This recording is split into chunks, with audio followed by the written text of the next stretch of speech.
ಸಮುದಾಯಕ್ಕೊಂದು DCM ಹುದ್ದೆಯ ಕಿಡಿ ಕಾಂಗ್ರೆಸ್ನಲ್ಲಿ ಸದ್ಯಕ್ಕಾರುವಂತಹ ಲಕ್ಷಣಗಳು ಕಾಣಿಸ್ತಾ ಇದೆ. ಇದೇ ವಿಚಾರಕ್ಕೇನೆ ಕಾಂಗ್ರೆಸ್ನಲ್ಲಿ ಒಂದಿಷ್ಟು ಬೆಳವಣಿಗೆಗಳಾಗ್ತಾ ಇದೆ. ಹೆಚ್ಚುವರಿ ಡಿಸಿಎಂ ಹುದ್ದೆ ಸೃಷ್ಟಿ ಸದ್ಯಕ್ಕೆ ಯಾವ ಕಾರಣಕ್ಕೂ ಸಾಧ್ಯವಿಲ್ಲ. ಡಿಸಿಎಂ ವಾದ ಮುಂದಿಟ್ಟ ಸಚಿವರಿಗೆ ಸುರ್ಜೇವಾಲಾ ಸ್ಪಷ್ಟ ಸಂದೇಶ. ಡಿಸಿಎಂ ವಿಚಾರದಲ್ಲಿ ಜಾಸ್ತಿ ಮಾತನಾಡಬೇಡಿ. ಲೋಕಸಭಾ ಚುನಾವಣೆಯ ಗೆಲುವಿಗೆ ಗ್ಯಾರಂಟಿಯ ಮೇಲೆ ಗೆಲುವಿಗೆ ಪ್ರಯತ್ನಿಸಿ. ಸರ್ಕಾರ ರಚನೆ ಸಿಎಂ ಆಯ್ಕೆಯ ಸಂದರ್ಭದಲ್ಲಿ ಹೈಕಮಾಂಡ್ ಮಟ್ಟದಲ್ಲಿ ಒಂದಿಷ್ಟು ನಿರ್ಧಾರ ಆಗಿದೆ. ಅಂದಿನ ನಿರ್ಧಾರಕ್ಕೆ ಸಿದ್ದರಾಮಯ್ಯ ಡಿಕೆಶಿ ಸಹ ಸಮ್ಮತಿ ಸೂಚಿಸಿದ್ದಾರೆ. ಈಗ ಲೋಕಸಭೆಯ ಗೆಲುವಷ್ಟೇ ನಮಗೆ ಮುಖ್ಯ. ಯಾರು ಏನೇ ಅಂದ್ರು ಹೈಕಮಾಂಡ್ ನಿರ್ಧಾರವೇ ಅಂತಿಮ. ಸಚಿವರಿಗೆ ನೇರವಾಗಿಯೇ ಹೇಳಿದ್ದಾರೆ ರಾಜ್ಯ ಕಾಂಗ್ರೆಸ್ನ ಉಸ್ತುವಾರಿ ರಣದೀಪ್ ಸಿಂಗ್ ಸುರ್ಜೇವಾಲಾ ಅವರು. ಅಲ್ಲಿಗೆ ಒಂದಂತೂ ಸ್ಪಷ್ಟವಾಗ್ತಾ ಇದೆ, ಕಾಂಗ್ರೆಸ್ನ ಒಂದು ಬಣ ಸಮುದಾಯಕ್ಕೊಂದರಂತೆ ಡಿಸಿಎಂ ಹುದ್ದೆಯನ್ನು ಸೃಷ್ಟಿ ಮಾಡಬೇಕು ಅನ್ನುವಂತಹ ನಿಟ್ಟಿನಲ್ಲಿ ವಾದವನ್ನು ಮಂಡಿಸ್ತಾ ಇತ್ತು. ಪ್ರತ್ಯೇಕ ಸಭೆಯನ್ನು ನಡೆಸ್ತಾ ಇತ್ತು. ಯಾವಾಗ ಡಿಸಿಎಂ ವಿಚಾರಕ್ಕೆ ಕಾಂಗ್ರೆಸ್ ಮನೆಯಲ್ಲಿ ಕಿಡಿ ಹೊತ್ತಿದೆ ಅನ್ನೋದು ಹೈಕಮಾಂಡ್ ಗಮನಕ್ಕೆ ಬರುತ್ತೋ, ರಾಜ್ಯ ಕಾಂಗ್ರೆಸ್ನ ಉಸ್ತುವಾರಿ ರಣದೀಪ್ ಸಿಂಗ್ ಸುರ್ಜೇವಾಲಾ ತತ್ಕ್ಷಣಕ್ಕೆ ರಾಜ್ಯಕ್ಕೆ ಆಗಮಿಸ್ತಾರೆ. ಒಂದು ಸಭೆಯನ್ನು ನಡೆಸ್ತಾರೆ. ಯಾರ್ಯಾರು ಮತ್ತೆ ಡಿಸಿಎಂ ಹುದ್ದೆಗಳನ್ನು ನಿರ್ಮಾಣ ಮಾಡಬೇಕು ಅನ್ನುವಂತಹ ಆಸೆ ಮತ್ತು ಇಂಗಿತವನ್ನು ವ್ಯಕ್ತಪಡಿಸ್ತಾ ಇದ್ರು ಅಂಥವರಿಗೆ ತಮ್ಮ ಹೇಳಿಕೆಯ ಮೂಲಕ ಶಾಕ್ ಅನ್ನು ಕೊಟ್ಟಿದ್ದಾರೆ.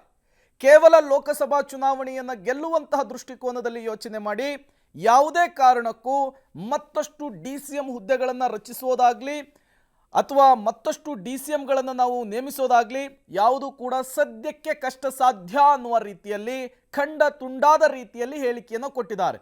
ಈ ಹೇಳಿಕೆ, ಹೈಕಮಾಂಡ್ನ ಈ ನಿರ್ಧಾರ ಮತ್ತಷ್ಟು ಡಿಸಿಎಂ ಹುದ್ದೆಗಳ ನಿರ್ಮಾಣ ಆಗಬೇಕು ಅಂಥೇಳಿ ಏನು ಬೇಡ್ಕೊಳ್ತಾ ಇದ್ರು ಅಥವಾ ಬೇಡಿಕೆಯನ್ನು ಮುಂದಿಟ್ಟಿದ್ರು, ಅವರು ಯಾವ ರೀತಿ ಸ್ವೀಕರಿಸ್ತಾರೆ ಅನ್ನೋದು ಈಗಿರುವಂತಹ ಪ್ರಶ್ನೆ. ಅಲ್ಲ, ಕೇಳೋದೇನಿದೆ ಕೊಡಲೇಬೇಕು ಅವರು. ಯಾಕೆಂದರೆ ನಾನು ಹಿಂದೆ DCM ಇದ್ದೆ, ಕೊಡಬೇಕು ಅಂತೇಳಿ ನಾನು ನಿರೀಕ್ಷೆ ಮಾಡ್ತೀನಿ. ಆ ರೀತಿ ಎಲ್ಲ ಹೇಳೋದಕ್ಕೆ ಬರೋದಿಲ್ಲ. ಯಾರೋ ಒಬ್ಬೊಬ್ಬರೇ ಅಧಿಕಾರದಲ್ಲಿ ಇರಬೇಕು, ಇನ್ನೊಬ್ಬರು ಅಧಿಕಾರದಲ್ಲಿ ಇರಬಾರ್ದು ಅನ್ನೋ ಸ್ಟ್ಯಾಂಡ್ ಇದೆಯಲ್ಲ, ಅದು ಸರಿ ಅಲ್ಲ. ಮುಖ್ಯಮಂತ್ರಿ ಆಕಾಂಕ್ಷಿನೂ ಇದ್ದೆ, ಡೆಪ್ಯೂಟಿ ಮುಖ್ಯಮಂತ್ರಿನೂ ಆಕಾಂಕ್ಷಿ ಇದ್ದೆ. ದಲಿತ ಸಮುದಾಯದ ನಿರೀಕ್ಷೆ ಭಾಳ ದೊಡ್ಡದಿದೆ. ಅದನ್ನು ಅರ್ಥ ಮಾಡಿಕೊಂಡು ವರಿಷ್ಠರು ತೀರ್ಮಾನಗಳನ್ನು ತಗೋಬೇಕಾಗ್ತದೆ. ಒಂದು ವೇಳೆ ಆ ರೀತಿ ತಗೊಳ್ಳೋದಿಲ್ಲ ಅಂತಂದಾಗ ಅದಕ್ಕೆ ಪ್ರತಿಕ್ರಿಯೆ ಸ್ವಾಭಾವಿಕವಾಗಿ ಬರುತ್ತೆ. ಅದನ್ನು ನಾನು ಹೇಳೋ ಅಂಥ ಅಗತ್ಯನೇ ಇಲ್ಲ. ಅದಕ್ಕೆ ಪ್ರತಿಕ್ರಿಯೆ ಆಗ ರಿಯಲೈಸ್ ಮಾಡ್ಕೊಳ್ಳೋ ಬದಲು ಈಗಲೇ ಅವರು ಸರಿಪಡಿಸ್ಕೊಂಡ್ರೆ ಉತ್ತಮ. ಇಲ್ಲಾದರೆ ಪಕ್ಷಕ್ಕೆ ತೊಂದರೆ ಅದೇ ಆಗ್ತದೆ. DK ಶಿವಕುಮಾರ್ ಹೇಳೋದ್ರಲ್ಲಿ ಅವರ ದೃಷ್ಟಿಕೋನದಲ್ಲಿ ಇರಬಹುದು, ಆದರೆ ಹೈಕಮಾಂಡಿನ ದೃಷ್ಟಿಕೋನ ಬೇರೆ ಇರಬೇಕಲ್ವಾ. ಹೈಕಮಾಂಡ್ ಅವರು ತೀರ್ಮಾನ ಮಾಡಬೇಕು. ಅದನ್ನು ನಾವು ನಿರೀಕ್ಷೆ ಮಾಡ್ತೀವಿ. ಅವ್ರು ಹೇಳಿದ್ದಾರೆ, ಅವ್ರ ವೈಯಕ್ತಿಕ ಅಭಿಪ್ರಾಯ ಹೇಳಿದ್ದಾರೆ. ಅಂತಿಮವಾಗಿ ಪಕ್ಷ ನಿರ್ಧಾರ ಮಾಡಬೇಕು. ಸೊ ಅದು ಯಾವಾಗ ಮಾಡಿದ್ರೆ ಯಾವಾಗ ಬಂದೇ ಬರ್ತೀವಿ. ಈಗಂತ ಹತ್ರದ ಚರ್ಚೆ ಇಲ್ಲ. ಸೊ ಅವ್ರು ಹೇಳಿದ ಮ್ಯಾಗೆ ಚರ್ಚೆ ಪ್ರಾರಂಭ ಆಗ್ಬೋದು ಪಕ್ಷದಲ್ಲಿ. ಅದರ ಪಾರ್ಟಿ ತೀರ್ಮಾನ ಮಾಡಬೇಕಲ್ಲ, ಅವಶ್ಯಕತೆ ಇದೆಯೋ ಇಲ್ಲ ಅನ್ನೋದು ಪಕ್ಷಕ್ಕೆ ತೀರ್ಮಾನ. ಈಗ ನಾವು ಹೇಳಲಿಕ್ಕೆ ಆಗೋಲ್ಲ. SC ST ಸಮುದಾಯಕ್ಕೆ ಒಬ್ರಿಗೆ ಮಾಡಲಿ ಮತ್ತು ಅಲ್ಪಸಂಖ್ಯಾತ ಸಮುದಾಯದಲ್ಲಿ ಒಬ್ರಿಗೆ ಮಾಡಬೇಕು. ಹಾಗೆಯೇ ವೀರಶೈವ ಸಮುದಾಯದಲ್ಲೂ ಕೂಡ ಒಬ್ಬರನ್ನ ಮಾಡಿದ್ರೆ ಕಾಂಗ್ರೆಸ್ ಪಕ್ಷಕ್ಕೆ ಆ ಸಮುದಾಯಗಳ ಒಲವು ಇನ್ನೂ ಹೆಚ್ಚಾಗ್ತದೆ. ಈಗೇನು ಒಲವಿದೆ, ಒಲವಿಲ್ಲ ಅಂತ ನಾನು ಹೇಳೋದಿಲ್ಲ. ಆ ಸಮುದಾಯಗಳ ಒಲವು ಇನ್ನೂ ಹೆಚ್ಚಾಗ್ತಕ್ಕಂಥದ್ದಕ್ಕೆ ಅವಕಾಶ ಇದೆ. ಆದ್ದರಿಂದ ನಮ್ಮ ಲೋಕಸಭಾ ಚುನಾವಣೆಯಲ್ಲಿ ನಮಗೆ ಹೆಚ್ಚು ಅನುಕೂಲ ಆಗುತ್ತೆ ಅಂತಕ್ಕಂಥ ಹಿನ್ನೆಲೆಯಲ್ಲಿ ಈ ಒಂದು ಮನವಿಯನ್ನು ನಾನು ಹೈಕಮಾಂಡ್ಗೆ ಮಾಡಿದ್ದೆ. ಮತ್ತಷ್ಟು ಡೀಟೇಲ್ಸ್ ಅನ್ನು ಕೊಡ್ತಾರೆ ನಮ್ಮ ಪ್ರತಿನಿಧಿ ಸುಖೇಶ್, ನೇರ ಸಂಪರ್ಕದಲ್ಲಿ ಜಾಯ್ನ್ ಆಗಿದ್ದಾರೆ. ಸುಖೇಶ್, ಮತ್ತಷ್ಟು DCM ಹುದ್ದೆಗಳ ನೇಮಕ ಆಗಬೇಕು ಅಥವಾ ಆ ರೀತಿಯ ಒಂದು ಆಪ್ಷನ್ ಇರಬೇಕು ಅಂಥೇಳಿ ಬೇಡಿಕೆಯನ್ನಿಟ್ಟವರಲ್ಲಿ ಬಹುತೇಕರೆಲ್ಲರೂ ಕೂಡ ಸಿದ್ದರಾಮಯ್ಯನವರು ಆಪ್ತಾರೆ. ಈಗ ಹೈಕಮಾಂಡ್ ಖಂಡ ತುಂಡಾದ ರೀತಿಯಲ್ಲಿ ಬೇಡ, ಆ ರೀತಿಯ ನಿರ್ಧಾರವನ್ನು ಸದ್ಯಕ್ಕೆ ನಾವು ತೆಗೆದುಕೊಳ್ಳಲ್ಲ ಅನ್ನುವಂತಹ ಹೇಳಿಕೆಯನ್ನು ಕೊಟ್ಟಿದೆ. ಹಾಗಾದರೆ ಸಮುದಾಯಕ್ಕೆ ಒಂದು DCM ಹುದ್ದೆ ಅನ್ನುವಂತಹ ವಿಚಾರ ಇಲ್ಲಿಗೆ ಮುಗಿದು ಹೋಗುತ್ತಾ, ಮುಂದುವರಿಯುತ್ತಾ, ಏನನ್ನು ನಿರೀಕ್ಷೆ ಮಾಡಬಹುದು ಮುಂದಿನ ದಿನಗಳಲ್ಲಿ ಅಂಥೇಳಿ ಸುಖೇಶ್? ಪ್ರೇಮ್, ನಾಳೆ ಲೋಕಸಭೆ ಚುನಾವಣೆಗೆ ಸಂಬಂಧಪಟ್ಟಂತೆ ರಾಜ್ಯದಲ್ಲಿ ಒಂದು ಮಹತ್ವದ ಸಭೆ ನಡೆಯುತ್ತೆ. ಬಹುತೇಕ ಎಲ್ಲ ಶಾಸಕರು, ಸಂಸದರು, ಜಿಲ್ಲಾಧ್ಯಕ್ಷರು ಮತ್ತು ಪದಾಧಿಕಾರಿಗಳನ್ನು ಒಳಗೊಂಡಂತ ಸಭೆಯನ್ನ ರಾಜ್ಯ ಕಾಂಗ್ರೆಸ್ ಉಸ್ತುವಾರಿ ಸುರ್ಜೇವಾಲಾ ಅವರು ಮಾಡ್ತಾ ಇದ್ದಾರೆ.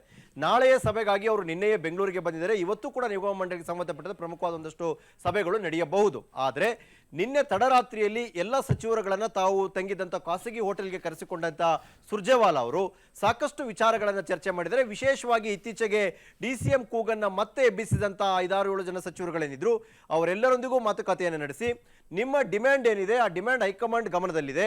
ಆದರೆ ಸರ್ಕಾರ ರಚನೆ ಆಗುವಾಗ ಸಿಎಂ ಮತ್ತು ಡಿಸಿಎಂ ಆಯ್ಕೆಯ ಸಂದರ್ಭದಲ್ಲಿ ಹೈಕಮಾಂಡ್ ಒಂದು ತೀರ್ಮಾನಕ್ಕೆ ಬಂದಿದೆ. ಆ ತೀರ್ಮಾನಕ್ಕೆ ಡಿ.ಕೆ. ಶಿವಕುಮಾರ್ ಮತ್ತು ಸಿದ್ದರಾಮಯ್ಯ ಇಬ್ಬರೂ ಕೂಡ ಒಪ್ಪಿದ್ದಾರೆ. ಅಲ್ಲಿ ಆದಂಥ ತೀರ್ಮಾನದಂತೆಯೇ ಹೈಕಮಾಂಡ್ ನಡೆದುಕೊಳ್ಳುತ್ತೆ.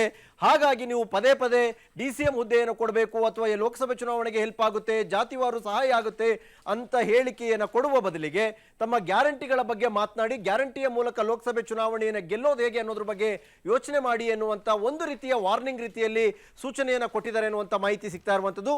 ಅಂದರೆ ಒಂದಂತೂ ಸ್ಪಷ್ಟ, ಲೋಕಸಭೆ ಚುನಾವಣೆ ಕಳೆಯುವ ಅಥವಾ ಲೋಕಸಭೆ ಚುನಾವಣೆಯ ಒಳಗಾಗಿ ಯಾವ ಕಾರಣಕ್ಕೂ ಕೂಡ ಹೆಚ್ಚುವರಿ ಡಿಸಿಎಂ ಹುದ್ದೆಯ ಸೃಷ್ಟಿ ಹೈಕಮಾಂಡ್ ಮುಂದೆ ಅಂತಹ ಒಂದು ಚರ್ಚೆಯೇ ಇಲ್ಲ ಅನ್ನುವಂಥ ರೀತಿಯಲ್ಲಿ ಸಚಿವರುಗಳಿಗೆ ಸುರ್ಜೇವಾಲಾ ಅವರು ಹೇಳಿದ್ದಾರೆ ಅನ್ನುವಂಥ ಮಾಹಿತಿ ಸಿಗ್ತಾ ಇದೆ.